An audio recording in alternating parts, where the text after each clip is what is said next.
Camera அவ்வளோ இருக்கு.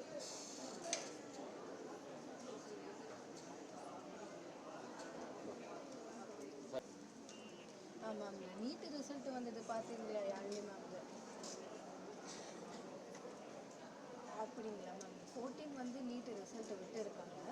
So வந்து நீங்கள் வந்து யாழ்னி மேம் வந்து காண்டாக்ட் பண்ணி கேளுங்க எப்படின்னு. இல்லைன்னா யாழ்னி மேம் நீட் இன்ஸ்டியூட்டில் படிச்சிருப்பாங்க, அவங்க கூட நீங்கள் கால் பண்ணி கேட்டுப்பாங்க.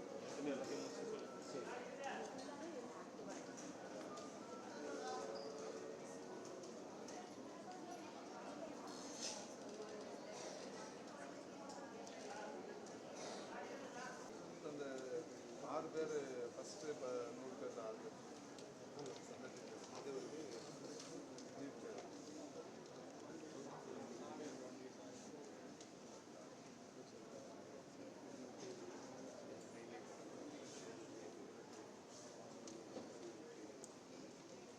அது வந்து எடுத்து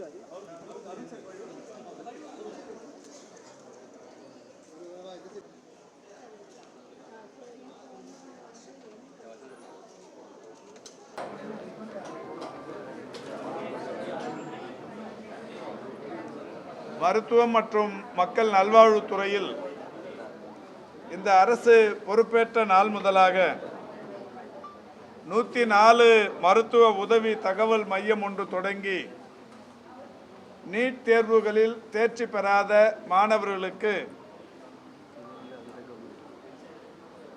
ஒரு மனநல ஆலோசனைகள் வழங்கும் திட்டத்தை மாண்புமிகு தமிழ்நாட்டின் முதலமைச்சர்களுடைய வழிகாட்டுதலோடு தொடங்கி வைக்கப்பட்டது.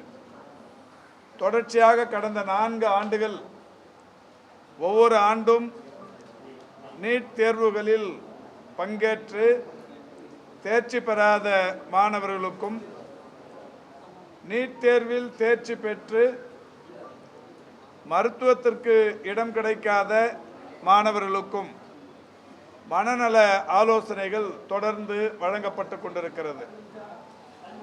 கடந்த ஆண்டு +2 தேர்விலும் கூட தேர்ச்சி பெறாத மாணவ மாணவியர்களுக்கு மனநல ஆலோசனைகள் வழங்கப்பட்டது. இந்த 104 ஆலோசனை மையத்தை பொறுத்தவரை மனநல ஆலோசனைகள் வழங்குவது என்பதையும் கடந்து அம்மாணவர்களின் எதிர்கால கல்விக்கு என்னவெல்லாம் உதவி தேவைப்படுகிறதோ, எதை படிப்பதற்கு வாய்ப்புகள் இருக்கிறது என்பது குறித்தான விளக்கங்களையும் தொடர்ந்து எடுத்து சொல்லப்பட்டு வருகிறது. அந்த வகையில் இந்த ஆண்டு தமிழ்நாட்டில் நீட் தேர்வு எழுதிய மாணவர்கள் 1,35,715 பேர். இதில் தேர்ச்சி பெற்ற மாணவர்கள் 76,181 பேர். தேர்ச்சி பெறாத மாணவர்கள் 59,534 பேர். முதல் கட்டமாக 80 மனநல ஆலோசகர்களை கொண்டு 2 ஷிப்டுகள் என்கின்ற வகையில் இன்றைக்கு இந்த மனநல ஆலோசனைகள் வழங்கும் பயிற்சி திட்டம் தொடங்கப்பட்டிருக்கிறது. 80 மனநல ஆலோசகர்களும் இந்த பயிற்சியினை தொடர்ந்து மேற்கொண்டு வருகிறார்கள். காலையிலிருந்து தொடங்கிய இந்த மனநல ஆலோசனைகளில் வாயிலாக இப்பொழுது வரை சற்று ஏறக்குறைய 600க்கும் மேற்பட்ட மாணவியர்களோடு தொடர்பு கொண்டு பேசப்பட்டிருக்கிறது. அதில் ஒரு 30% பேர் இணைப்பு கிடைக்க பெறாத நிலையில் இணைப்பு கிடைக்கப்பெற்ற 70% என்கின்ற வகையில் இன்றைக்கு அந்த மாணவர்களோடு தொடர்பு கொள்ளப்பட்டிருக்கிறது. அந்த மாணவர்களிடத்தில் நீட் தேர்வில் தேர்ச்சி பெற தவறி இருந்தாலும் அடுத்தடுத்த வாய்ப்புகள் இருக்கிறது. மீண்டும் இதே தேர்வை சந்திக்கும் நிலையும் இருக்கிறது. எனவே மனம் தளராமல் உங்களுடைய படிப்பை தொடர வேண்டும் என்று அறிவுறுத்தப்படுகிறது. அதேபோல் பெற்றோர்களிடத்திலும் கூட பிள்ளைகளிடம் அதிகமாக உணர்ச்சி வசப்படக்கூடாது, அதிகமாக கோபப்படக்கூடாது, குழந்தைகளிடத்தில் அதிக பயத்தை ஏற்படுத்திடக்கூடாது, பதட்டத்தை விளைவிக்கக்கூடாது என்று அவர்களுக்கும் அறிவுறுத்தல் சொல்லப்பட்டு வருகிறது. அந்த வகையில் இன்றைக்கு இந்த பயிற்சி தொடங்கப்பட்டிருக்கிறது. 59,534 பேர் இலக்கு என்கின்ற வகையில் இந்த பயிற்சி தொடங்கப்பட்டாலும் தேர்ச்சி பெற்றிருப்பவருடைய எண்ணிக்கை 76,181 பேர். இந்த 76,181 பேரில் MBBS என்கின்ற மருத்துவ இளங்கலை படிப்புக்கு மட்டும் ஒரு 11,850 பேருக்கு மட்டுமே வாய்ப்பு.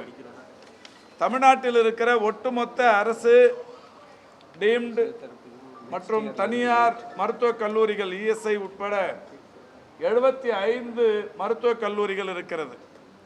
இந்த 75 மருத்துவக் கல்லூரிகளிலும்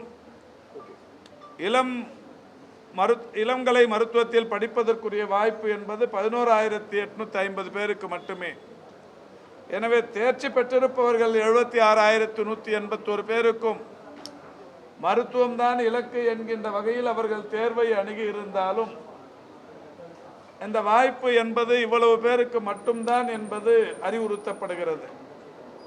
அதோடு மட்டுமல்லாது இதை தொடர்ந்து MBBS என்கின்ற இந்த மருத்துவ படிப்பை தொடர்ந்து வெவ்வேறு வாய்ப்புகளும் இருக்கிறது என்று அறிவுறுத்தப்படுகிறது. குறிப்பாக பல் மருத்துவம், நர்சிங், பாராமெடிக்கல்ஸ் என்று ஏறத்தாழ 20,000க்கும் மேற்பட்ட படிப்புகளில் சேர்வதற்குரிய வாய்ப்புகள் இருக்கிறது. எனவே இந்த மருத்துவம் 11,000க்கும் மேற்பட்டவர்கள், தொடர்ந்து ஒரு 20,000க்கும் மேற்பட்டவர்களுக்கு பல் மருத்துவம் போன்ற மருத்துவம் சார்ந்த படிப்புகளோடு வாய்ப்பு இருக்கிறது என்பதும் அவர்களுக்கு அறிவுறுத்தப்படுகிறது. இதோடு மட்டுமல்லாது கால்நடை மருத்துவம் போன்ற பல்வேறு வாய்ப்புகள் இருப்பதும் சொல்லப்படவிருக்கிறது. அத்துடன் மருத்துவத்துறையிலேயே இந்தியன் மெடிசன் என்று சொல்லக்கூடிய சித்தா, ஆயுர்வேதம், யுனானி, ஹோமியோபதி போன்ற படிப்புகளையும் நீங்கள் தொடரலாம் என்கின்ற வகையிலான அறிவுறுத்தல் அவர்களுக்கு சொல்லப்படவிருக்கிறது. நீட் தேர்வு இல்லாமலேயே நேரடியாக 12ஆம் வகுப்பு பொதுத் தேர்வு மதிப்பெண்களை வைத்து சேரக்கூடிய ஒரு வகுப்பான யோகா போன்ற வகுப்புகளை படிப்பதற்கும் வாய்ப்பு இருக்கிறது என்கின்ற விஷயங்கள் மாணவர்களுக்கும் பெற்றோர்களுக்கும் அறிவுறுத்தப்படவிருக்கிறது. எனவே மாணவர்களின் மனநிலையை இன்றைக்கு திடப்படுத்துகிற வகையில், அடுத்தடுத்து இருக்கிற வாய்ப்புகள் அவர்களுக்கு அறிவிக்கின்ற வகையில், மாணவர்களுடைய மனதில் சிறிய அளவிலான குழப்பமும் ஏற்பட்டுவிடக்கூடாது என்பதில் கவனமாக இந்த அரசு குழப்பத்தை களைகின்ற வகையிலான ஒரு முயற்சியாக இந்த மனநல ஆலோசனை பயிற்சி இப்பொழுது தொடங்கப்படுகிறது. இந்த 59,534 பேரையும் கடந்து இந்த தேர்ச்சி பெற்றிருக்கிற 76,181 பேர் அடுத்த கட்டமாக அதில் யாருக்கெல்லாம் குறைந்த அளவிலான மதிப்பெண்களை பெற்று இந்த மருத்துவம் போன்ற படிப்புகளுக்கு இடம் கிடைக்காது என்று நமக்கே தெரியும், அந்த வகையிலான தேர்ச்சி பெற்றிருப்பார்கள், ஆனால் குறைந்த மதிப்பெண்களை பெற்றிருப்பார்கள், அவர்களுக்கும் கூட இந்த மனநல ஆலோசனைகள் வழங்கப்படவிருக்கிறது. எனவே மாணவர்களுக்கும் நம்முடைய கவுன்சிலிங் மேற்கொள்ளுகிற மனநல ஆலோசகர்களின் வாயிலாக மாணவர்களுக்கு எந்த மாதிரியான கருத்துக்கள் எடுத்து சொல்லப்பட வேண்டும் என்று சொல்லப்பட்டிருக்கிறது என்றால், தனிமையில் இருப்பதை தவிர்த்து கொள்ள வேண்டும், மற்றவர்களிடத்திலிருந்து விலகி இருப்பதை குறைத்து கொள்ள வேண்டும், தினமும் கடைபிடிக்கும் பழக்க வழக்கங்களை, அதேபோல் தூக்கமின்மை, பசியின்மை, தற்கொலை முயற்சி, தற்கொலை எண்ணம், தொடர்ந்து அழுது கொண்டே இருப்பது, அதிகமாக கோபம் கொண்டு அக்கம்பக்கத்தினரிடத்திலே பேசுவது, இப்படி பயத்தோடு பதட்டத்தோடு இருக்கிற மாணவர்களை இன்றைக்கு நிதானப்படுத்துகிற வகையில், அவர்களுக்கான மன அமைதியை ஏற்படுத்துகிற வகையில் இந்த கவுன்சிலிங் இப்பொழுது தொடங்கப்படுகிறது. அரசு மனநல ஆலோசகர்களோடு சேர்த்து ஒரு 16 கல்வி நிறுவனங்களில் இருந்தும் கூட பல்வேறு மனநல ஆலோசகர்கள் இங்கே பயிற்சி கொடுப்பதற்கு வந்திருக்கிறார்கள். அந்த வகையில் இந்த பயிற்சி நீட் தேர்வை அணுகிய மாணவ மாணவியர்களுக்கு, நீட் தேர்வில் தேர்ச்சி பெற தவறிய அல்லது நீட் தேர்வில் குறைந்த மதிப்பெண் பெற்ற அனைவருக்குமே பயனுள்ளதாக இருக்கும் என்கின்ற வகையில் மாண்புமிகு தமிழ்நாட்டின் முதலமைச்சருடைய வழிகாட்டுதலோடு இந்த திட்டத்தை இன்றைக்கு நானும் துறையின் செயலாளர், NHM MD, TNPHSC PD, அதேபோல் தொகுதியின் சட்டமன்ற உறுப்பினர் மருத்துவர் எழில் நாகநாதன் போன்ற அனைவரும் பங்கேற்று முறையாக தொடங்கி வைத்திருக்கிறோம். இந்த மனநல ஆலோசனை பொறுத்தவரைக்கும் அவங்களுக்கு எது பெரிய சவாலாக இருக்கு? ஏன்னா 2 கேட்டகரியான மக்களையும் பார்க்குறாங்க. ஒன்று வந்து எக்ஸாம் எழுதி பார்த்தா இந்த மார்க் கம்மியாக போக முடியாது ஒன்று, இன்னொன்று வந்து ஃபெயில் ஆனவங்க. அவங்க பேசும்போது எந்த மாதிரி சொல்லுவாங்க, இவங்க எந்த மாதிரி இது பண்ணுறாங்க? இல்லை, இப்போ கூட நான் மதுரையை சேர்ந்த ஒரு தங்க இடத்தில் பேசினேன். அவங்க ஈஸியாக தான் எடுத்துக்கிறாங்க, ரொம்ப சவாலாலாம் எதுவும் இல்லை. நம்மளே எதையும் சவாலாக அவங்க மேலே திணிக்க முடியாது. அவங்க இது இல்லைன்னா நான் அடுத்த வாட்டி எழுதுறேன் அப்படிங்கிற அந்த முதல் முறையாக நான் தேர்வை அணுகியிருக்கிறேன், அடுத்த முறை நான் தேர்வை அணுகுவேன் என்று சொல்லியிருக்கிறார். இன்னொன்று, தொடர்ச்சியாக மாண்புமிகு முதல்வர் சொல்லி வருவது, இது மருத்துவம் மட்டுமே இலக்கு என்று பெரிய அளவில் மனதில் வைத்துக்கொண்டு இதில் ஒரு அந்த மாதிரி இருக்கக்கூடாது அப்படிங்கிறது தொடர்ச்சி அறிவுறுத்தப்படுது. அதுக்காக தான் அதுக்கு அடுத்தடுத்து இருக்கிற ஆப்ஷனும் இப்போ அவங்களுக்கு சொல்லப்படுகிறது. அவங்க இது தவிர்த்து வேறு இமிடியேட்டாக என்ன கோர்ஸ் எடுத்துக்கலாம், எதெல்லாம் வாய்ப்பு இருக்குது, நீங்கள் எடுத்த மதிப்பெண்ணுக்கு இந்த மாதிரியான வாய்ப்பு இருக்குங்கிற தகவலையும் அவங்களுக்கு சொல்கிறாங்க. அதனால் இந்த பெரிய அளவில் அந்த அவர்களுடைய மன உளைச்சலை போக்குவதற்கு ஒரே நல்ல திட்டமாக இது இருக்கும் என்று எதிர்பார்க்கப்படுகிறது. கடந்த ஆண்டுகளில் நடத்தப்பட்ட இந்த மனநல ஆலோசனைகள் மிகப்பெரிய அளவில் பயனுள்ளதாகவும் அமைந்திருந்தது.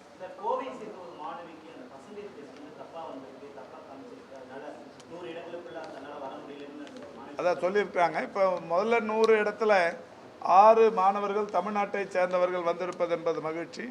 கோவையை சேர்ந்த மாணவியின் அந்த கருத்தும் நேற்றைக்கே கோவையில் எங்களிடத்தில் பத்திரிகையாளர்கள் தெரிவித்தார்கள். நம்முடைய துறையின் செயலாளர் இது மாதிரியான குழப்பம் இருப்பதாக தெரிகிறது என்று சம்பந்தப்பட்ட அந்த தேர்வு முகமைக்கு இப்பொழுது கடிதம் எழுதவிருக்கிறார், அவர்களுடன் பேசவிருக்கிறார். அலுவல் அதாவது அதிகாரிகளிடத்தில் அதற்கான விளக்கங்களை, நம்முடைய இந்த மாணவியின் புகார் குறித்தான விளக்கங்களை நேரடியாக அவர்களிடத்தில் பேசவிருக்கிறார்.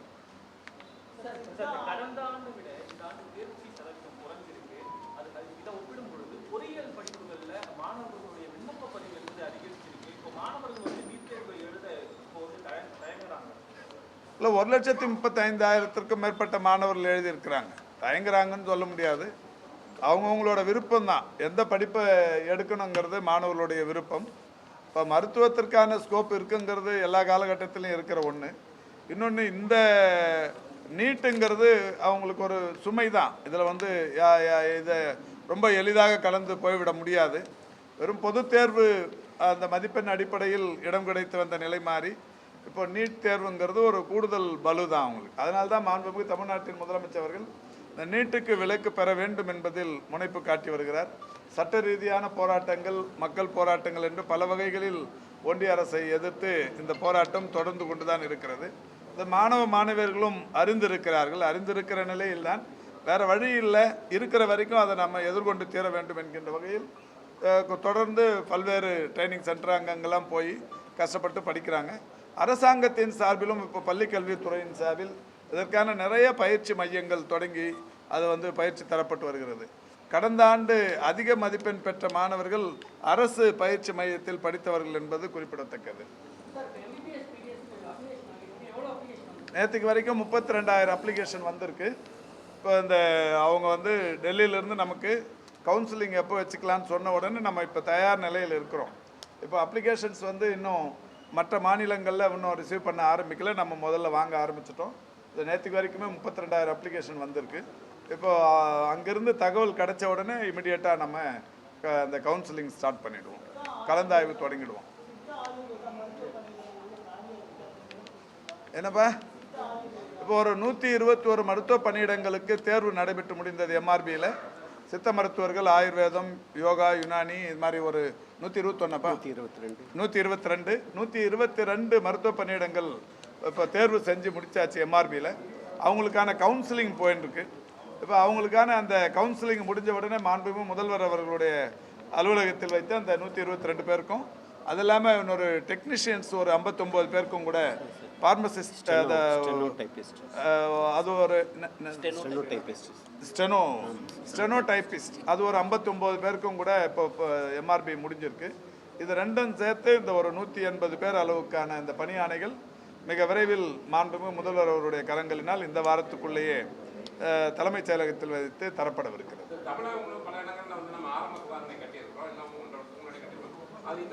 இல்லை, இது சம்பந்தமாக நான் 2-3 நாளாக சொல்லின்னு இருக்கிறேன். ஒரு 50 ஆரம்ப சுகாதார நிலையங்கள், நகர்ப்புற ஆரம்ப சுகாதார நிலையங்கள் கட்டி முடிக்கப்பட்டு விட்டது. அதுக்கான ஹெச்ஆர் பணியாட்கள் நியமிக்கும் பணிகளும் தற்போது முடிவுறும் தருவாயில் இருக்கிறது. அதை அந்த பணியாட்கள் புதிதாக நியமிக்க வேண்டிய சூழல் இருக்கிறதால் அதுவும் இப்போது தயார் நிலையில் இருக்குது.